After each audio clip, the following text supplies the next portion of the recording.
Hello dear student, my name is Vicky Kumar Bahadur और आपका स्वागत करता हूं आपके अपने YouTube channel Rahul commerce academy में। यह वीडियो कॉमर्स और साइंस के स्टूडेंट के लिए बहुत ही ज़्यादा इंपॉर्टेंट है, जिनका एग्जाम कल यानी कि 16 मार्च को जिन लोगों का एग्जाम होने वाला है। अभी जो है कुछ देर पहले ही आर्ट्स वालों का, आज 15 मार्च को आर्ट्स वालों का अभी इंग्लिश का एग्जाम हुआ है। तो ये इंग्लिश का आर्ट्स का क्वेश्चन पेपर है। इस क्वेश्चन के बेसिस पे हम आप लोगों को ये बताएंगे कि आप लोगों का जो कल एग्जाम होने वाला है उस एग्जाम में आखिरकार किस तरीके के क्वेश्चंस पूछे जाएंगे। इसमें से हम लोग डीप एनालिसिस करेंगे, कितने कितने मार्क्स के कैसे कैसे क्वेश्चन कौन कौन चैप्टर से टैली कर सकता है, और आर्टिकल्स, रिपोर्ट, राइटिंग, हर चीज जो मैंने आप लोगों को जैसे जैसे बताया था डिट्टो वैसे वैसे ही क्वेश्चन पूछा गया है। तो अगर आप इसको अच्छे से एनालिसिस करके पढ़ लेते हैं तो इससे आपको ये पता चल जाएगा कि आपको जो कल एग्जाम होगा उस एग्जाम में आखिरकार किस किस तरीके का क्वेश्चन पूछा जाएगा। ठीक है, सबसे पहला कि एग्जाम का तैयारी के लिए मैंने इस क्वेश्चन आंसर को, मैंने इस पूरे क्वेश्चंस को एनालिसिस किया, और एनालिसिस करने के बाद एक बात मैं आप लोगों को डिटेल में बता देता हूं। सबसे पहला बात कि इस बार जो आप लोगों को क्वेश्चन मिलेगा वो क्वेश्चन एक साथ रहेगा, यानी एक ही क्वेश्चन में सबसे पहले आप लोगों को ऑब्जेक्टिव वाला 40 क्वेश्चन मिलेगा, फिर उसी के अंदर में यानी उसके बाद ही आप लोगों को सब्जेक्टिव के लिए क्वेश्चन मिलेगा। यानी पिछले बार जो सब्जेक्टिव ऑब्जेक्टिव जो अलग अलग क्वेश्चन मिल रहा था, इस बार ऐसे नहीं होगा। सब्जेक्टिव और ऑब्जेक्टिव का क्वेश्चन जो है वो एक साथ मिलेगा। हाँ, लेकिन आप लोगों को जो पेपर है, पहले आप लोगों को ऑब्जेक्टिव पेपर सोल्व करने के लिए OMR शीट दिया जाएगा, उसके लिए कुछ समय दिया जाएगा। फिर जैसे आप लोग MCQs यानी ऑब्जेक्टिव क्वेश्चन बना दोगे तो उसके बाद आप लोगों को सब्जेक्टिव के लिए क्वेश्चन दिया जाएगा। ठीक है, आया समझ में? हाँ, अब बात करते हैं कि सर इसमें जो इस क्वेश्चन में आर्ट्स वालों को ये जो क्वेश्चन पूछा गया है, क्या ये क्वेश्चन कल के एग्जाम में रिपीट होगा? तो सीधा सीधा जवाब है नहीं, इसका कोई भी क्वेश्चन एग्जाम में रिपीट नहीं होगा। हाँ, MCQ का 1 या 2 क्वेश्चन में भी हो सकता है कि रिपीट हो जाए, नहीं तो नहीं, बिल्कुल इसका कोई भी क्वेश्चन जो है वो करके पेपर में रिपीट नहीं होगा। तो अगर आप लोग चाहते हैं तो इसको जो है क्वेश्चन आंसर चाहे तो अपने से बना लेना, या चाहे तो छोड़ भी देना, तो कोई दिक्कत नहीं है, क्योंकि आर्ट्स वालों को आज जो क्वेश्चन पूछा है वो आप लोगों को कल क्वेश्चन नहीं पूछेगा। ठीक है, हाँ, लेकिन इसी के बेसिस पे क्वेश्चन 100% पूछेगा, ये कंफर्म है। और एक बात, एग्जाम में जो स्टूडेंट टारगेट कर रहे हैं कि इंग्लिश में 90% लाए नंबर, यानी कि 90 नंबर लाएं या उससे ज्यादा नंबर लाएं, तो मैं आप लोगों को बता दे रहा हूं कि झारखंड एकेडमिक काउंसिल जेक बोर्ड का जो मॉडल पेपर है, उस मॉडल पेपर को आज रात भर में अच्छे तरीके से पढ़ लेना। और कोडरमा डिस्ट्रिक्ट का जो मॉडल पेपर डाला है, उस कोडरमा डिस्ट्रिक्ट का भी मॉडल पेपर को पढ़ लेना, क्योंकि वहां से भी क्वेश्चन जो है वो टैली किया है। और साथ ही साथ ये हो जाने के बाद राइटिंग सेक्शंस के लिए जो भी MCQs है उसमें से 6 क्वेश्चन पूछेगा, उसका वीडियो आप लोगों के लिए हम ऑलरेडी बता दिए हैं। और साथ ही साथ जो है एडवांस राइटिंग स्किल्स के लिए रिपोर्ट, आर्टिकल, नोटिस और लेटर, इन चारों में से चारों पूछेगा, लेकिन आपको 3 देना है। नोटिस कंपलसरी पूछेगा, लेटर कंपलसरी पूछेगा, अच्छा से करना, letter to editor, notice, report, article अच्छा से करना पूछेगा। कल के वीडियो में मैंने आप लोगों को इंग्लिश के लिए जैसे बताया था कि आप लोग इंग्लिश में कैसे 80% मार्क्स ला सकते हैं, बिल्कुल उसी के पैटर्न में ही जो है आप लोगों को क्वेश्चन पूछा गया है। ठीक है, तो चलो आओ, लगभग सारे सवाल का जवाब मिल गया। क्या क्या पढ़ना है? जेक का मॉडल पेपर पढ़ना है, कोडरमा डिस्ट्रिक्ट का मॉडल पेपर पढ़ना है, राइटिंग सेक्शंस के MCQs को अच्छे से करके जाना है, साथ ही साथ रिपोर्ट, आर्टिकल, नोटिस, लेटर को अच्छा से कर लेना है। और बुक से आप लोगों को 5 क्वेश्चन पूछेगा 3-3 नंबर का, जिसमें से 3 क्वेश्चन आप लोगों को बनाना रहेगा, जैसे पहले बताए थे वैसे ही पूछेगा। ठीक है, हाँ, अब ये भी आप अगर जानना चाहते हैं कि ये जो 3 क्वेश्चन जो पूछेगा सब्जेक्टिव वाला, वो कहां से तैयारी करेंगे, तो सबसे पहले जेक बोर्ड का जो क्वेश्चन पेपर था उसका कर लेना, क्योंकि वहां से 1-2 क्वेश्चन रिपीट होगा। इसके अलावा आप चाहे तो कोडरमा डिस्ट्रिक्ट का मॉडल पेपर को भी जो है वो कर सकते हो। ठीक है, चलो तो देखो, सबसे पहले ये देखो ऑब्जेक्टिव वाला क्वेश्चन है। ये क्या है? बहुविकल्पिक, यानी कि MCQ बेस्ड वाला है। तो MCQ में बताए थे आप लोगों को 40 क्वेश्चन पूछेगा। इस 40 क्वेश्चन में से जो है 6 क्वेश्चन सबसे पहले आप लोगों को जो है, देखो ये 6 क्वेश्चन, पहला क्वेश्चन, ये दूसरा क्वेश्चन, ये तीसरा क्वेश्चन, ठीक है, हो गया। इसके बाद ये हुआ चौथा क्वेश्चन, 5वां क्वेश्चन, और ये जो आपका 6 क्वेश्चन है, रुको थोड़ा नीचे लाते हैं, ये आप लोगों का 6ठा क्वेश्चन। यानी कि बेसिकली ये जो 6 क्वेश्चन आप लोगों का टोटल है, ये 6 क्वेश्चन आप लोगों को राइटिंग सेक्शन से पूछेगा, राइटिंग सेक्शन से MCQs में पूछेगा। इसका वीडियो भी हम आप लोगों को ऑलरेडी बता दिए हैं, और टॉप 60 MCQs बताए हैं, वहीं से ही आप लोगों को जो है 6 क्वेश्चन पूछेगा, 100% पूछेगा। ठीक है, फिर से बोल रहे हैं, जेक का मॉडल पेपर, कोडरमा डिस्ट्रिक्ट का मॉडल पेपर को MCQs को अच्छे से करना। और कोडरमा डिस्ट्रिक्ट का मॉडल पेपर में हम जो है सेट 1 पे कुछ क्वेश्चन का आंसर गलत बताए हैं, तो उसको आप लोग ध्यान से थोड़ा सा देख लेना। ये नहीं कि हम जो क्वेश्चन बताए हैं उसी को ध्यान रखना, थोड़ा सा कमेंट बॉक्स में भी पढ़ लेना कि उसका राइट आंसर क्या होगा। ठीक है, आया समझ में? चलो 5-6 क्वेश्चन जो है वो राइटिंग सेक्शन से हो गया। इसके बाद नॉर्मली आप लोगों का जो है ये एक पोयम से क्वेश्चन पूछेगा। अब ध्यान से समझना, ये जो पोयम है आप लोगों का ये माई मदर एट 66 का पोयम है। माई मदर एट 66 का पोयम है। जैसे आप लोगों का कोडरमा डिस्ट्रिक्ट का मॉडल पेपर जेक का मॉडल पेपर में था। लेकिन ध्यान ये रखना, अगर यहाँ माई मदर एट 66 वाला क्वेश्चन पूछा है तो आप लोगों को बेसिकली पोयम जो है, हमको जहां तक लगता है वो आप लोगों को कीपिंग क्वाइट का पोयम देगा। किसका देगा? आपका कीपिंग क्वाइट का पोयम दे सकता है, जिसका पोएट है पब्लो नेरूदा। कीपिंग क्वाइट हमको लगता है कि आप लोगों को दे सकता है। अगर कीपिंग क्वाइट नहीं देगा तो हमको लगता है in elementary school classroom in a slum, Stephen Splendor, उनका दे सकता है। ठीक है, फिर इससे पोयम से रिलेटेड जो है वो आप लोगों को इस तरीके से क्वेश्चन पूछेगा। ठीक है, तीन क्वेश्चन जो है वो पोयम से टेली करते हुए पूछेगा। 6 क्वेश्चन एडवांस राइटिंग सेक्शन का, 3 क्वेश्चन एक पोयम का पूछेगा, तो 9 नंबर यहीं से हो गया। इसके बाद अब जो भी 31 क्वेश्चन बचा है वो आप लोगों का बुक का एमसीक्यूज पूछेगा।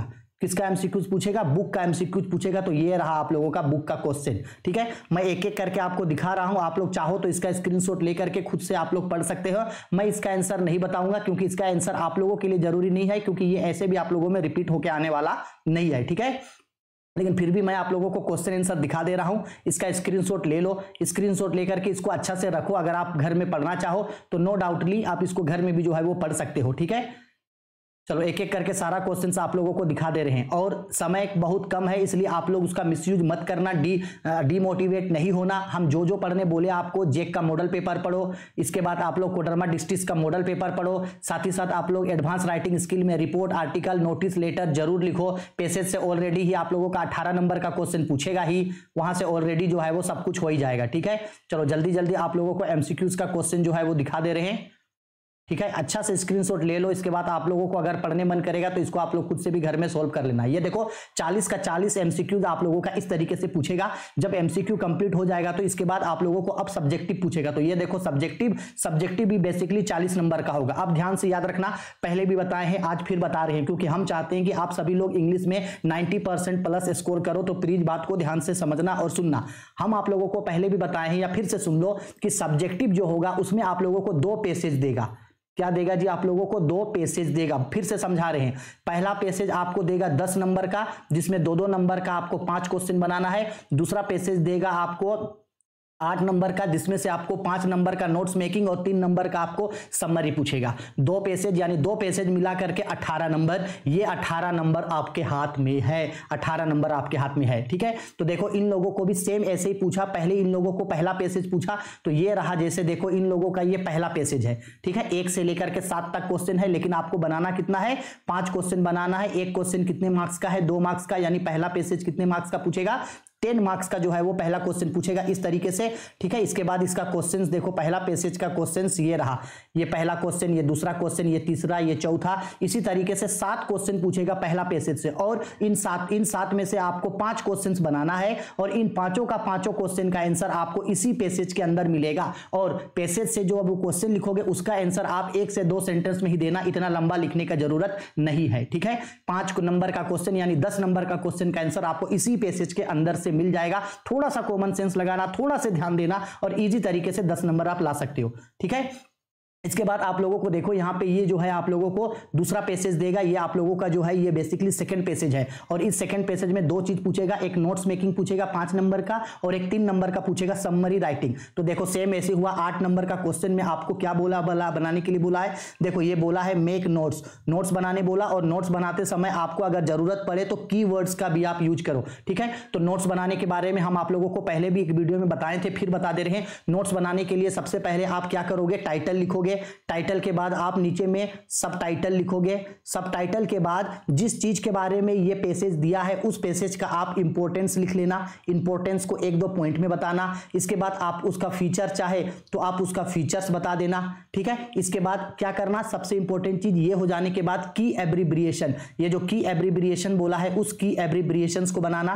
की एब्रिब्रिएशन कैसे बनेगा? तो इस पैसेज को पढ़ना। इस पैसेज में अगर आपको कोई ऐसा वर्ड दिख जाए जिस वर्ड को आप शॉर्ट फॉर्म में लिख सकते हो तो आप उसको नॉर्मल में लिख देना। जैसे मान लो कि अगर मान लो हम बात करते हैं सपोज कर लो कि ORG, सपोज ORG, तो ये किसका शॉर्ट फॉर्म है? ऑर्गेनाइजेशन का। तो ये एक कीवर्ड बन गया। इसी तरीके से आप 4 से 5 वर्ड क्वेश्चन से ढूंढ करके कीवर्ड बना करके लिख देना। ठीक है, आया समझ में? इसके बाद देखो ये सेकंड क्वेश्चन जो 9 नंबर का पूछेगा, इसमें समरी राइटिंग पूछेगा 40 से 50 वर्ड में। तो समरी राइटिंग इतना भी लंबा लिखने का जरूरत नहीं है। तो हम आप लोगों को समरी लिखने का तरीका पहले सिखाए थे और फिर से बता दे रहे समरी कैसे लिखना। समरी लिखने के लिए कुछ वर्ड जो है सेंटेंस जो है ऊपर से लिखना, कुछ वर्ड जो है मेन पॉइंट बीच से लिखना और कुछ मेन वर्ड जो है वो लास्ट का लिखना। यानी 1-2 सेंटेंस ऊपर से, 1-2 सेंटेंस बीच से और 1-2 सेंटेंस लास्ट से, जिससे आपका जो है वो समरी कंप्लीट हो जाएगा। हम ये तरीका इसलिए बता रहे हैं ताकि कम समय में आप लोग जो है 90% एग्जाम में नंबर स्कोर कर सको। ठीक है, आगे समझ में? ये जैसे ही खत्म हो जाएगा समरी, इसके बाद आपका आएगा सेक्शन बी। सेक्शन बी में हम आपको बताए हैं रिपोर्ट, आर्टिकल, नोटिस, लेटर सब पूछेगा। सबसे पहले आपको 3 नंबर के लिए नोटिस पूछेगा। 100% आप लोगों को भी सेम पूछेगा 3 नंबर के लिए नोटिस। तो देखो बेसिकली इन लोगों को भी 3 नंबर के लिए नोटिस पूछा है। ये देखो ऑप्शन में था, इन दोनों में से ऑप्शन है जो बनाना है वो बनाओ। नोटिस पूछा है। ठीक है, देखो क्या बोला, यू आर नमन या Nidhi student editor of school magazine का एडिटर हो। इसके बाद राइट ए नोटिस, एक नोटिस लिखने बोला है। नोटिस जब भी लिखोगे तो नोटिस को इस तरीके से बॉक्स के अंदर में जो है वो नोटिस को लिखना और इसके बाद क्लोज करना। अगर पहला नोटिस ना समझ में आए तो सेकंड नोटिस। नोटिस 3 नंबर का पूछेगा, ये एकदम कंफर्म है। नोटिस कितना नंबर का? 3 नंबर का नोटिस। इसके बाद आपको नोटिस हो जाने के बाद आपको ऑप्शन होगा। ये आपको सबसे पहले देखो लेटर टू एडिटर पूछा है। लेटर टू एडिटर, हम आप लोगों को आज लेटर टू एडिटर लिखने का तरीका बताए थे। टॉपिक चाहे कोई भी हो, टॉपिक चाहे कोई भी हो, लेटर टू एडिटर का आज फॉर्मेट सिखाए थे। लेटर टू एडिटर पूछेगा। ठीक है, और 5 नंबर का पूछेगा। लेटर टू एडिटर एक बना लेना 100%। इसके बाद क्या करना, रिपोर्ट और लेटर में ऑप्शन होगा। ठीक है, ये देखो यहां भी ये एक आप लोगों को क्या दिया है, ये आप लोगों को दिया है ब्लड डोनेशन कैंप के बारे में, ऑर्गेनाइज हुआ था उसके बारे में आप क्या लिखो, एक देखो ये रिपोर्ट लिखो। क्या लिखो? रिपोर्ट। अगर रिपोर्ट नहीं लिखने मन करेगा तो आप एक डिजिटल मार्केटिंग के ऊपर आपको क्या लिखने बोला, आर्टिकल, यानी नोटिस एक अलग से बनेगा। ठीक है, इसके बाद रिपोर्ट, आर्टिकल और लेटर, इन तीनों में से आपको 2 गो बनाना है। तो हम सजेस्ट करेंगे लेटर टू एडिटर। ऐसे तो आपको जो मन करे आप वो बनाना, लेकिन लेटर टू एडिटर इजी होता है, उसको लिख के आप चाहे तो रिपोर्ट या चाहे तो आर्टिकल जो है वो लिख देना। हो गया, इतना काम खत्म। इसके बाद 9 नंबर का क्वेश्चन आपका सेक्शन सी के लिए बुक से पूछेगा। ठीक है, सेक्शन सी से क्वेश्चन कहां से पूछेगा, ये बेसिकली आपको बुक से क्वेश्चन पूछेगा। बुक से क्वेश्चन पूछेगा, ये देखो हम बताए थे 5 क्वेश्चन पूछेगा। 5 में से आपको कितना बनाना है, 3। तो 1 2 3 4 5, ये 5 क्वेश्चन पूछा, 5 में से 3। हाँ, एक एडवांटेज आप लोगों को अभी ये मिल रहा है, ध्यान से समझना। एक एडवांटेज आप लोगों को अभी ये मिलेगा कि ये जितना भी क्वेश्चन यहां पूछा है, ये क्वेश्चन कल के एग्जाम में आप लोगों को नहीं पूछेगा। तो आप लोग इसको छोड़ देना। इसको छोड़ने के बाद एक मॉडल जेक का मॉडल पेपर में और कोडरमा डिस्ट्रिक्ट का मॉडल पेपर में जो क्वेश्चन आंसर है उसको कर लेना। बस हो गया, इतना कर लेना। तो आई एम डैम श्योर, हम एकदम गारंटी से बोल रहे हैं कि एग्जाम में आप लोगों का 90% जो है वो इंग्लिश में 100% आएगा। बस इतना कर लो। आज रात भर थोड़ा लेट तक जगो, जगने के बाद इतना मेरा काम कर देना, इस तरीके से पढ़ लेना। बेसिकली जो है वो सब चीज समझ में आ जाएगा। ठीक है, और एक क्वेश्चन, तैयारी हुआ है चाहे तैयारी ठीक से नहीं हुआ है, सारा फोकस आप एग्जाम पे रखना, डिमोटिवेट नहीं होना। तैयारी हुआ तो भी ठीक, तैयारी नहीं हुआ तो भी ठीक। मोस्ट इंपॉर्टेंट चीज, एग्जाम में क्वेश्चन मत छोड़ना। चाहे आंसर आए चाहे आंसर नहीं आए, चाहे आधा लिखो चाहे पूरा लिखो, क्वेश्चन मत छोड़ के आना। अगर आप चाहते हो कि आपको इंग्लिश में 90% स्कोर आए तो क्वेश्चन छोड़ के मत आना, क्वेश्चन छोड़ के मत आना, मत आना, मत आना। ठीक है, और सभी लोगों को एग्जाम के लिए best of luck. I hope जो भी चीज समझाएं वो चीज समझ में आया है तो वीडियो को लाइक, शेयर और कमेंट जरूर करना। कोई भी दिक्कत, डाउट, परेशानी है तो बेझिझक मुझसे बात कर लेना। ठीक है, मन लगा के पढ़ाई करो। कल के एग्जाम के लिए सबको best luck, good of luck, सबको good luck, best of luck. अच्छे तरीके से एग्जाम की तैयारी करो। कोई भी दिक्कत, डाउट है तो मुझसे बात करके कंफर्म कर लेना।